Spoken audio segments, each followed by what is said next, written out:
నువ్వు ఎవరికీ చెడు చెయ్యకపోయినా ఈ బాధ నీకే ఎందుకొచ్చింది?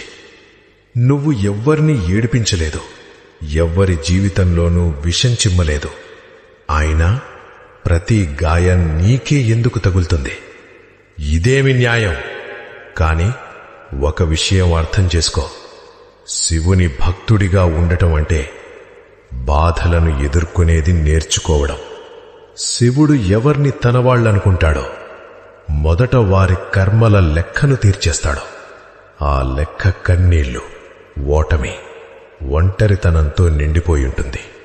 నువ్వు కుంగిపోయింది నువ్వు చెడ్డవాడివి కాబట్టి కాదు, నువ్వు మంచివాడివి కాబట్టి. శుద్ధమైనది మాత్రమే కరిగించబడుతుంది. పాపం చేసిన వాళ్ల సమయం కూడా వస్తుంది.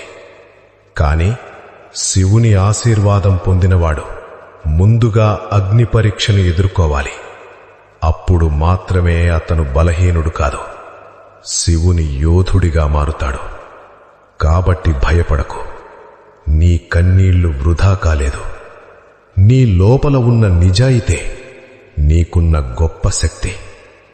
ఎవడైతే నీ నుంచి అన్నీ దూరం చేశాడో వాడే నిన్ను శివునికి మరింత దగ్గర చేశాడు.